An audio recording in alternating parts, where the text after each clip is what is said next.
All those people over there in the land, they're Edomites. They're of Esau, and they're Japhet Gentiles of Khazars and Ashkenaz. That's who they are. They've taken over that land in it, what they call the land of Israel. It wasn't called Israel. The land was called Canaan. They changed the land.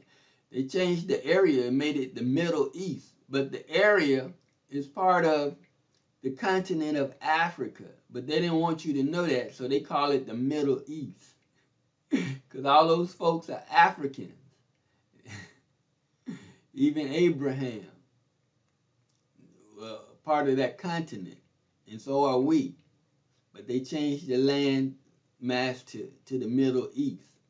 And so the people over there occupying that land, they're doing it by fraud and deceit. And since 1948, the world recognized them as the chosen people, but they're not. And so I have to go over all this because when you see Israel in the scriptures, you think that they're talking about those people, but they're not. All of the 12 tribes of Israel are scattered to the four winds. That's why you have to go back, restudy, and research the scriptures from Genesis to Revelation. Because most people, when they read the scriptures, especially in the New Testament, and talking about Jews, they want to lump all 12 tribes of Israel as Jews. And that's not accurate. It's not true.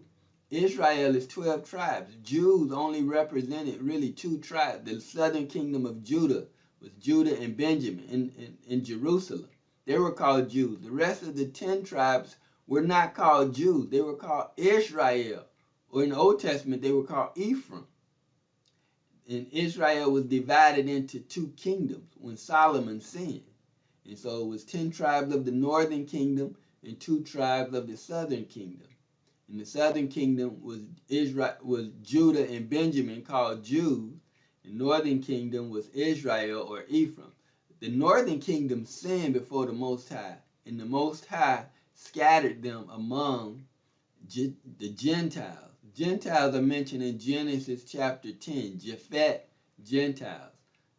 Out of all of Noah's sons, only Japhet was listed as having Gentiles. Ham was not listed as having Gentiles, nor was Shem. But people read the scriptures or read over and act like, okay, everybody that's not Israel or everybody that's not Jew is Gentile. And they really take the scriptures out of context. So in the New Testament, when you see Gentiles, Jews and Gentiles, or Jews and Greeks, it's really talking about the 2 kingdoms